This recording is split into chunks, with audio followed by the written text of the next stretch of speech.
Reprise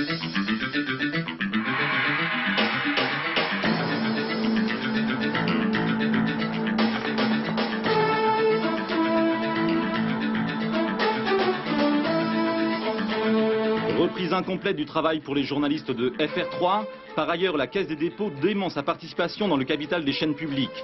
Invité du 19-20, Hervé Bourges. Mikhail Gorbatchev obtient un renforcement de ses pouvoirs et propose la nomination de Gennady Inayev au nouveau poste de vice-président. Saddam Hussein continue de refuser la date des Américains pour les pourparlers de la dernière chance. Quant à l'US Army, elle pourrait ne pas être prête pour le 15 janvier. Les Français consomment trop de tranquillisants. Le premier rapport officiel sur cette toxicomanie légale pourrait entraîner des mesures de contrôle. Bonsoir, nous développerons bien sûr tous les grands titres de l'actualité dans quelques minutes, mais tout d'abord un petit retour en arrière s'impose. Depuis 28 jours, en effet, un mouvement de grève massivement suivi par les journalistes de la chaîne vous a privé de vos journaux. Ce matin, la majorité de ces journalistes a décidé de reprendre le travail, reprise après la signature lundi d'un protocole d'accord entre la direction et 3 syndicats, la CGT, la CFDT et FO. De son côté, le SNJ, le syndicat national des journalistes, appelle toujours à la grève et plusieurs stations régionales continuent aujourd'hui le mouvement. Reportage d'Agnès Molinier et Christos Camilieris. Après un mois de grève dure, la plupart des journalistes de FR3 a déserté la rue pour reprendre ce matin le chemin des studios et des rédactions. Mais 7 stations régionales continuent la grève aujourd'hui à l'appel du syndicat national des journalistes. Pour eux, au-delà de l'accord sur les salaires et les carrières signé lundi par la CGT, la CFDT et Force ouvrière, c'est le problème de la spécificité régionale de FR3 qui est posé aujourd'hui. Début de réponse à cette inquiétude, une lettre adressée ce matin à chacun des journalistes de la chaîne par Hervé Bourges, le nouveau président d'Antenne 2 et d'FR3. Il y affirme sa volonté de donner pleinement leur place aux régions de FR3. Mais après la tentative avortée de régionalisation de la chaîne en 1983, les journalistes se posent aujourd'hui la question de savoir si le nouveau président aura les moyens de sa politique. D'ores et déjà, Michel Charasse, le ministre du Budget, a déclaré ne pas vouloir augmenter la redevance. S'il affirme être écouté, Hervé Bourges sera-t-il mieux entendu que son prédécesseur, Philippe Guillaume? Invité du 19-20, Hervé Bourges, le nouveau PDG d'Antenne 2 FR3. Hervé Bourges, bonsoir. Bonsoir. Vous avez signé lundi un protocole d'accord avec 3 syndicats, mais aujourd'hui on vient de le voir, plusieurs stations régionales sont toujours en grève. Avez-vous le sentiment que le problème salarial est totalement réglé? Écoutez, moi j'ai trouvé d'abord une situation qui était bloquée, puisque j'ai été nommé, comme vous le savez, il y a très exactement maintenant une semaine par le Conseil supérieur de l'audiovisuel. Les journalistes étaient en grève et il n'y avait plus de dialogue entre la direction et les représentants syndicaux. Bon, je pouvais rester dans mon coin et attendre que la situation pourrisse. Je ne l'ai pas voulu. Et j'ai pris le problème à bras-le-corps avec la directrice générale de FR3. Nous avons repris langue avec les syndicats. Nous avons fait 3 propositions concernant les salaires, concernant les carrières et concernant les problèmes de l'information d'une façon générale sur FR3. Sur le premier point, le problème des salaires, un accord large a été trouvé qui rétablit la justice, mais dans une enveloppe budgétaire qui est celle dont je dispose et je ne peux pas aller au-delà. Pour le reste, et je l'ai écrit ce matin à chaque journaliste, nous sommes prêts à entamer de nouvelles discussions pouvant sur le long terme envisager davantage d'identité de FR3. Mais vous me permettrez, puisque vous me donnez l'occasion de m'adresser aux téléspectateurs de FR3, d'abord de les saluer et ensuite de leur présenter mes excuses. À cause de cette grève, ils n'ont pas eu d'image pendant plusieurs semaines et je le regrette. Je ne reviendrai pas sur les raisons de cette grève, cela appartient à la conscience de chacun. Mais je voudrais, en tant que patron de FR3, donc m'excuser auprès des téléspectateurs et leur dire de bien vouloir continuer à être fidèle à FR3, qui est la chaîne des régions, qui est leur chaîne et qui est leur télévision de proximité. Alors, dès votre arrivée, vous l'avez dit, vous êtes préoccupé du problème salarial. On parle aussi d'un malaise sur cette chaîne. Depuis plusieurs années, certains ont parlé d'images mélangées, d'autres de stratégies pas assez définies. Allez-vous fixer de nouveaux objectifs pour la 3 et bien sûr, quels sont-ils? Mais écoutez, on ne va pas sans cesse fixer des objectifs. J'ai vu que certains l'ont été dans le cadre de la loi, créant une présidence commune, 2 chaînes de services publics qui vont avoir à se battre aujourd'hui pour affirmer leur identité à côté de chaînes privées puissantes. indépendante, dont TF1, qui a été, comme vous le savez, malheureusement privatisé en 1987. Je crois qu'il faut que FR3 retrouve très nettement son identité et sa spécificité. Je m'emploierai à le faire. Il y a de bons techniciens, il y a de bons créateurs, il y a de bons journalistes sur FR3. Il faut qu'ils puissent se mobiliser au service des téléspectateurs pour davantage leur apporter satisfaction. Alors, vous parlez d'identité, de spécificité. L'identité de FR3, c'est quoi? C'est le régional, c'est le national, c'est le régional et le national? C'est essentiellement le régional et l'européen. En ce qui concerne l'information et l'année qui vient de se passer, les sondages sont formels. L'audience a fortement progressé, aussi bien au régional qu'au national. Pourriez-vous changer la politique éditoriale, par exemple, des journaux en fonction de la complémentarité avec Antenne 2? Oui, moi je voudrais dire ici simplement d'abord que je suis très fier de ces journaux, du 19h20, du 19h20, du 22h15. J'étais d'ailleurs, avant d'être nommé président commun de chaîne de service public, un fidèle téléspectateur de ces journaux, comme des autres journaux, des autres chaînes, mais j'ai été amené à comparer. Il est évident que si la loi a créé deux sociétés, ce n'est pas pour qu'elles se fassent la guerre, mais c'est pour qu'elles soient différentes l'une de l'autre. Et je crois qu'il faudra que nous affirmions cette différence. Il est trop tôt pour en parler, et puis les téléspectateurs veulent peut-être entendre autre chose. Alors, nos confrères du Canard enchaîné affirmaient justement aujourd'hui que la caisse de consignation projetait d'entrée, de dépôt et de consignation, j'y arrive, projetait d'entrer dans le capital d'Antenne 2 et d'FR3. Information démentie par vous-même dès ce matin, par Robert Lieu et par le gouvernement. Pour autant, vous n'écartez pas la création de sociétés d'économie mixte. Ce sera un changement important. Non, je crois qu'il faut être très prudent, et puis il faut savoir ce que l'on dit. Si on m'a écouté ce matin, je suis passé sur une radio à 8h15, j'ai tout de suite, alors que M. Robert Lion, le PDG de la Caisse des dépôts, n'avait pas encore pris la parole, que le gouvernement ne s'était pas exprimé, démenti formellement, parce que je savais bien que cette information n'était pas une information qui correspondait à une réalité. Le gouvernement n'a pas de projet en la matière, et le président de la Caisse des dépôts a indiqué que ce n'était pas non plus un projet de sa société. Quant au président d'Antenne 2 et d'FR3, il n'a nullement l'intention de travailler dans cette direction. Il faut au contraire renforcer le caractère public de FR3, lui permettre peut-être de jouer davantage un rôle régional et un rôle européen, mais dans le service public. Il est trop tôt pour parler d'autre chose, et en tout cas, je m'opposerai, moi, à tout ce qui pourrait apparaître comme une privatisation larvée. Hervé Bourges, je vous remercie. À l'étranger, c'est toujours la crise du Golfe qui fait la une de l'actualité. La crise du Golfe fait une polémique qui s'amplifie. En ce qui concerne la préparation des troupes américaines, les GIs ne seraient pas prêts le 15 janvier. C'est Dick Cheney, le secrétaire d'État à la Défense, qui l'affirme. Alors, réalité ou nouvelle tentative pour laisser une chance à la paix? La question reste posée, mais on attend très prochainement une nouvelle initiative du numéro 1 irakien, Saddam Hussein. Explication de Joël Hazard.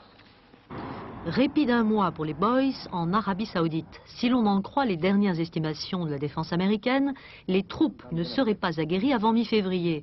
Et le dispositif d'attaque américain comporterait encore des lacunes. Il n'en fallait pas davantage pour que le Père Noël, dépêché sur le terrain, voit dans ce retard un signe d'encouragement en direction d'une prochaine initiative de paix. Bagdad pourrait en effet réévaluer sa position. Le numéro 1 irakien consulte, il a rappelé ses ambassadeurs des 15 pays membres du Conseil de sécurité. Et selon ses députés jordaniens en visite en Irak, Saddam Hussein pourrait proposer des concessions sur le Koweït. Sa contrepartie, l'adoption par le Conseil de sécurité des Nations Unies d'une résolution annonçant sa détermination à résoudre la question palestinienne. À la stratégie de la tension pourrait donc succéder une prochaine offensive diplomatique. Le président algérien Chadli Benjedid va en effet reprendre son bâton de pèlerin. Il s'agirait pour lui d'obtenir cette fois des garanties formelles de la communauté internationale sur la question palestinienne. Dans cette perspective, l'Irak pourrait évacuer Koweït en renonçant à ses exigences de lier dans le même temps règlement de la crise du Golfe et conflit israélo-arabe. C'est la version la plus optimiste qui prévaut ce soir dans les milieux arabes. En URSS, Mikhaïl Gorbatchev ne peut pas crier victoire. Il n'a obtenu qu'une partie des pouvoirs qu'il demandait devant le Congrès des députés. Demi-succès pour la réforme du pouvoir exécutif. Le numéro 1 soviétique a tout de même obtenu la création d'un poste de vice-président. Il propose de l'attribuer à Gennady Yanayev, mais aussi la création de nouvelles structures. Nathalie Ether. Dans 2 jours, Mikhaïl Gorbatchev ne sera plus seul à tenir les rênes de l'Union soviétique. Il disposera d'un allié et d'un allié de taille. Le poste de vice-président vient d'être créé il y a quelques heures à Moscou. Le numéro 1 soviétique voit ainsi son pouvoir renforcé. Cette réforme de l'exécutif, adoptée aujourd'hui par les députés, instaure en fait un véritable régime présidentiel. Deux principaux organes vont désormais composer le nouveau pouvoir. Le gouvernement, que l'on nommera cabinet des ministres, et le Conseil de la Fédération, qui assurera la liaison entre gouvernement central et République. À la tête de ces deux organes, le Premier ministre d'une part et le vice-président de l'autre. C'est Mikhail Gorbatchev lui-même qui proposera leur candidature au Parlement. On parle d'ores et déjà d'un homme, Gennady Yanayev, actuel président des syndicats soviétiques. Ferme partisan de l'économie de marché, il serait un bras droit idéal pour le numéro 1 soviétique. Mais ce dernier n'a pas remporté aujourd'hui une victoire totale. Plusieurs de ses propositions ont été rejetées par le Congrès, comme par exemple la création d'un organe exécutif supplémentaire.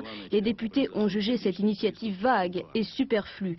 D'autre part, ce n'est pas la première fois que Mikhail Gorbatchev réclame et obtient un pouvoir plus fort. La situation économique et politique de l'URSS n'en a pas été améliorée pour autant. Reste que ce poste de vice-président n'avait jamais été créé. Dans 2 jours, on connaîtra le nom de l'heureux élu et dans quelques semaines, les soviétiques pourront peut-être se prononcer sur son efficacité. Pendant le congrès, Nikolai Ryzhkov, l'un des hommes forts de Mikhail Gorbatchev, a été victime d'une crise cardiaque. Son état de santé est toujours très inquiétant.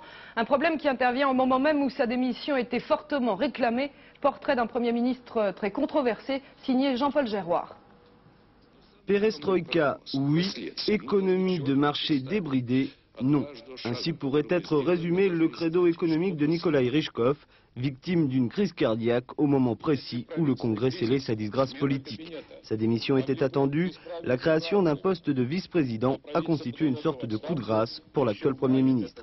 Ryzhkov était depuis plusieurs mois la cible de toutes les critiques des partisans d'un passage accéléré à l'économie de marché, avec à leur tête le bouillant Boris Yeltsin. Casse-cou, leur répondait-il, un libéralisme sans frein ne peut aboutir qu'à une explosion sociale. Selon lui, la solution passe plutôt par le marché à petits pas, selon son expression, un cocktail subtil de liberté d'entreprise, de centralisme économique et de dialogue social. Le torrent de critiques qui accueillait ces positions l'ont amené à annoncer à son ami Mikhail Gorbatchev qu'il était prêt à s'effacer. On dit que la révolution mange ses enfants, le repas a commencé, disait-il samedi à propos de la démission d'Edouard Shevardnadze. Nikolai Ryzhkov se doutait bien qu'il ferait lui aussi les frais du banquet. Retour raté. Après 43 ans d'exil pour l'ex-roi Michel de Roumanie, il n'aura passé en tout que 12 heures dans son pays natal. Visite éclair ou plutôt écourtée par les autorités de Bucarest. Problèmes administratifs, d'après la version officielle. La présence de l'ex-roi aurait été en fait jugée trop embarrassante par le gouvernement de Ion Iliescu. Clément Veyrenal. Arrivé ce matin à Genève de l'ex-roi Michel de Roumanie et de sa famille. Le retour du roi Michel en Roumanie n'aura donc duré qu'une dizaine d'heures. J'étais venu simplement pour prier sur la tombe de mes ancêtres. Je ne comprends pas l'attitude des autorités roumaines, a déclaré Michel de Roumanie. Porteur d'un passeport diplomatique, l'ancien souverain, son épouse et l'une de ses filles étaient arrivés hier à Bucarest à bord d'un avion privé. Après avoir passé les contrôles douaniers, l'ancienne famille royale avait pris la route en direction de Curtea de Argeș, une ville située à 150 km de Bucarest et où est enterrée la famille de l'ex-souverain. Mais au bout de 2 heures de route, des policiers interceptent le cortège et le contraignent à regagner l'aéroport. Explication officielle, le tampon délivré par la douane n'est en fin de compte pas valable. Pour un passeport diplomatique, il aurait fallu solliciter un visa auprès d'une ambassade située à l'étranger. Si la monarchie n'a pas été rétablie la nuit dernière en Roumanie, la bureaucratie y a visiblement conservé tous ses droits. L'actualité en France, c'est la tempête. Petite tempête, mais inquiétante tout de même. Des vents allant jusqu'à 130 km/h, des pluies importantes. Une fois de plus, c'est l'ouest du pays qui est le plus touché. À Saint-Malo, un pêcheur a été emporté par une vague. Il est toujours porté disparu. Et toute la Bretagne est en état d'alerte. Reportage à Brest de Muriel Le Morvan et Bertrand Goulet.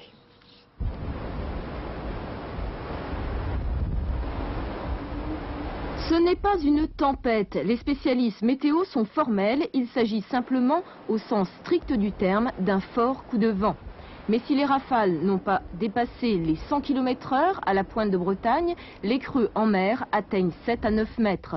C'est cette forte houle qui a contraint le Bolivar, un navire frigorifique des Bahamas, à demander cet après-midi l'escorte de l'Abeille Flandre.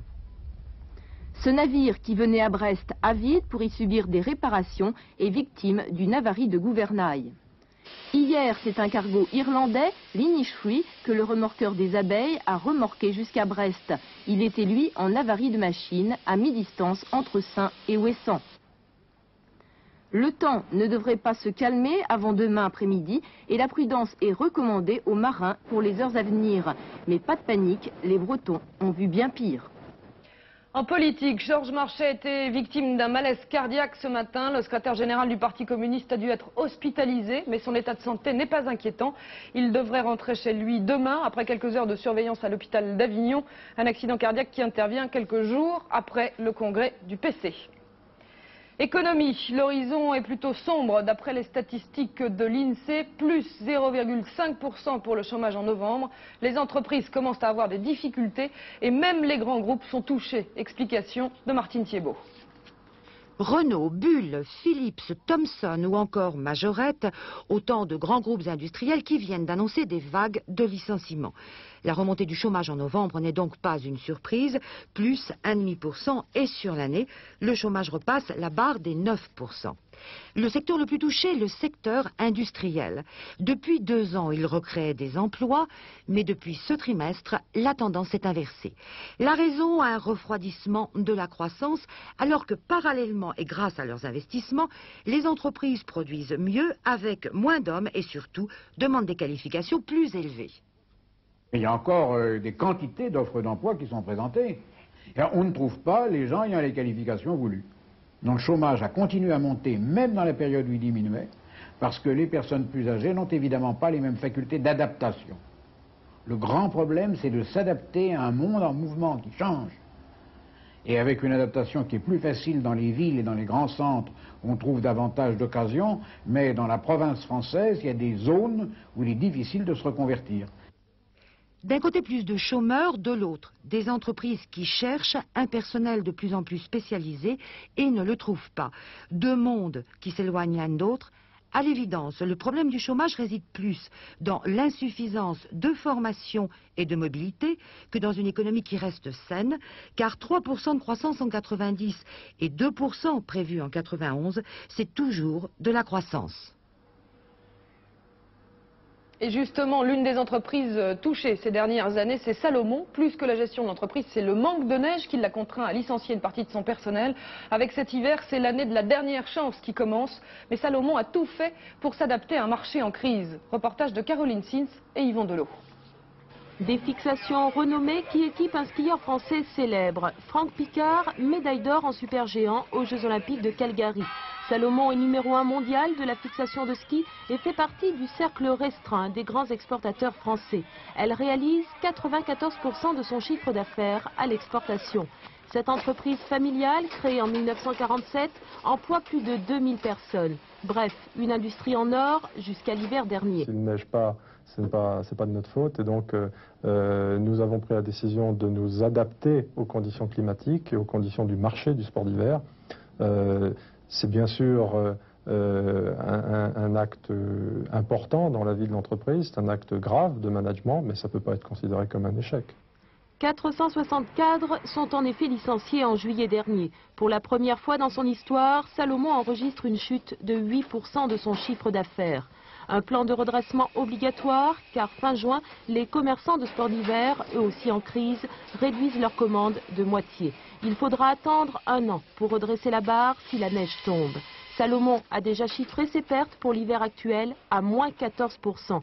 Comme ses consoeurs, elle a dû se diversifier. En 84, le golf devient la 2e activité du groupe. On avait anticipé un rééquilibrage de l'activité sport d'hiver vers d'autres activités d'été. Et donc le golf est aujourd'hui notre diversification et reste notre priorité essentielle de diversification à ce jour. L'or blanc n'est plus une valeur refuge. Aujourd'hui, fabricants et commerçants doivent se réadapter, mais tous gardent les yeux fixés vers le ciel. La neige reste le baromètre de leur activité. Un métro sans conducteur, c'est possible, et ce n'est pas la SNCF qui le met en service, c'est la RATP. La RATP qui a décidé de faire confiance à Matra en lui confiant l'équipement de la première ligne de métro automatique à Paris. Un système déjà testé à Lille. À Paris, il sera ouvert au public en 1995. Dominique Chapuis nous explique à quoi ressemble le futur Val.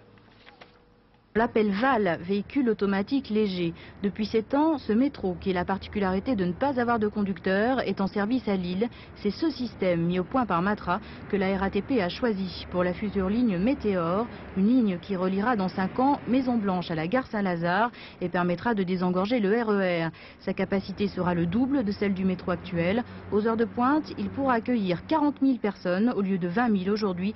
Des passagers qui seront donc transportés sans personne aux commandes, mais la sécurité maximum assure la RATP.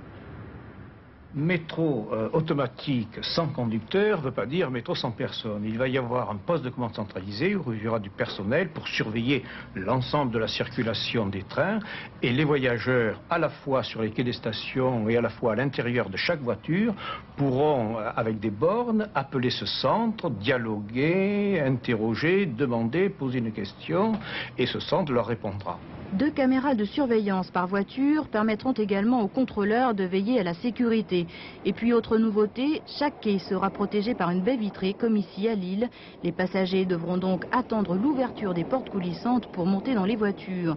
Avec ce métro automatique, fini l'attente. Les rames se succéderont toutes les 85 secondes aux heures de pointe et toutes les 4 minutes le reste du temps. Pour l'emprunter, il suffira d'un simple ticket de métro. Ce nouveau système sera testé dès janvier entre Orly et Antony. Déjà, les pays étrangers sont preneurs. Taipei, Chicago, Barcelone et Budapest ont passé commande à Matra. Les Français champions du monde, c'est rare, mais les Français sont champions du monde de la consommation des tranquillisants. On en consomme 2 fois plus que les Allemands ou les Britanniques. Palmarès triste qui fait sérieusement réfléchir le gouvernement. Un rapport a été établi et les prescriptions pourraient être limitées, au moins dans le temps. Explication de Jean-Pierre Quinson. En France, le marché de l'angoisse se porte bien. Plus de 3 millions de Français consomment de façon chronique un tranquillisant pour lutter contre l'anxiété ou un hypnotique pour s'endormir. En majorité des femmes de plus de 50 ans, mais en fait, à part les enfants, aucune classe d'âge n'est vraiment épargnée. Pourtant, on connaît les dangers de ces médicaments, de possibles troubles de la mémoire, mais surtout, rapidement, l'impossibilité de s'en passer. C'est le phénomène de dépendance. Pour lutter contre ces risques et cette surconsommation, les experts recommandent une meilleure information des malades, une meilleure formation des médecins et même certaines mesures réglementaires. Mesures prises, toutes les parties étant concernées, étant consultées, pour faire mieux que la situation actuelle. Alors, concrètement, quelles pourraient être ces mesures ? Des durées de prescription qui sont en principe limitées dans le temps. 2 à 3 semaines pour les hypnotiques, 3 à 4 mois pour les tranquillisants, avec des modalités de prescription évitant des reconductions tacites au bout d'une ordonnance. On ne sait même pas la dose, on ne sait même pas la durée. Ces abus existent. Ils ne doivent plus avoir lieu. Ces recommandations, si elles sont retenues par le ministre, devraient permettre de mieux contrôler la prescription de ces produits, surtout pour les nouveaux utilisateurs. En revanche, il n'est pas question de diminuer le remboursement de ces médicaments qui, quand ils sont utilisés brièvement et à bon escient, se révèlent très utiles. Mieux que les tranquillisants, du théâtre maintenant avec une pièce de Paul Claudel. Claudel pour la 2e fois à l'affiche cette année à Paris. Après le partage de midi, c'est l'annonce faite à Marie qui se joue au théâtre de la Tempête.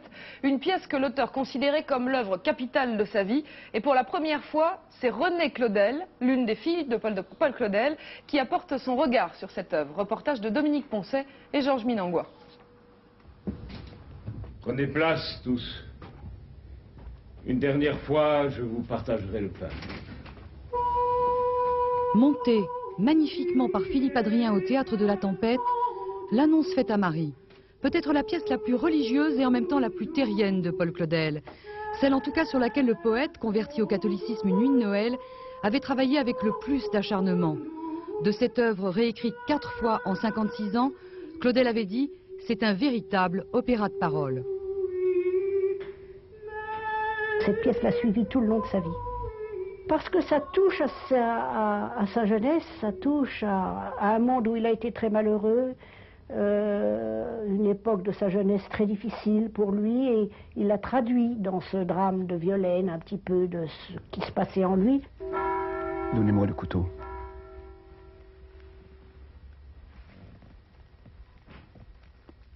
Violaine. Quelle est cette fleur d'argent dont votre chair est blasonnée? C'est le mal? C'est le mal, Violaine? Oui, Jacques. La lèpre? Violaine, est-ce toi qui remues le brin ici? Violaine, tu vois le manteau qui bouge de nouveau. Paix, Marat, voici le jour de Noël, où toute joie est née. Il est moderne parce que sa technique dramatique est moderne, n'est-ce pas? Enfin, c'est tout de même l'homme qui a inventé, bien avant des tas de gens, l'utilisation du cinéma dans le théâtre. Gloire à Dieu. Paix aux hommes sur la terre. Il vit. Sa conversion était véritable, elle était totale, orageuse, mais elle était totale, et il ne pouvait pas se passer de l'idée de Dieu dans sa vie, ça c'est certain, n'est-ce pas? Et finalement, il a trouvé l'apaisement. Et moi, je vis sur le seuil de la mort,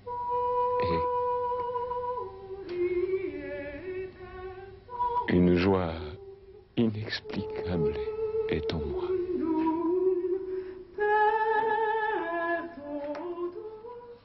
Tout autre chose, mais pour être complet, les pronostics de M. Courtine pour le tiercé Carté Plus qui se courra demain à Vincennes, le prix de Bressuire, 18 partants. M. Courtine vous conseille le 2, Reine Mathilde, le 7, Romy Maxentaise, le 18, Racou de Beaulieu, le 10, Roseau du Coglet, le 5, Rouet, le 13, Rilquier, le 17, Rieux et le 12, Cory. Le 2, c'est son joker, le 7, le 18, le 10, le 5, le 13, le 17 et le 12. Voilà, dans quelques secondes, il sera à 20h. Tout de suite, le rappel des titres du 19-20, Jean-Marc Pitt. Alors que les journalistes de FR3 ont repris incomplètement le travail aujourd'hui, le président Hervé Bourges présente ses excuses aux téléspectateurs. Il a rappelé la spécificité de la chaîne, Europe et Région, et démenti la participation de la Caisse des dépôts à son capital. Mikhail Gorbatchev obtient un renforcement de ses pouvoirs et propose la nomination de Gennady Yanayev au nouveau poste de vice-président. Saddam Hussein continue de refuser la date des Américains pour les pourparlers de la dernière chance. Quant à l'US Army, elle pourrait ne pas être prête pour le 15 janvier. Après la Grande-Bretagne, des vents violents et des pluies abondantes touchent le nord-ouest de la France. Ce n'est pas encore la tempête, mais on prévoit une aggravation pour demain.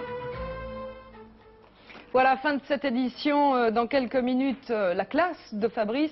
Et à 20h40, un programme spécial de la Marche du siècle de Jean-Marie Cavada. La Marche du siècle qui s'appelle aujourd'hui Rêve d'enfant. L'équipe de Jean-Marie Cavada a en effet décidé de réaliser les rêves de 4 enfants malades pour Noël. Juste après cela, 22h20, le prochain rendez-vous avec la rédaction, c'est Soir 3, présenté par Fernand Tavares.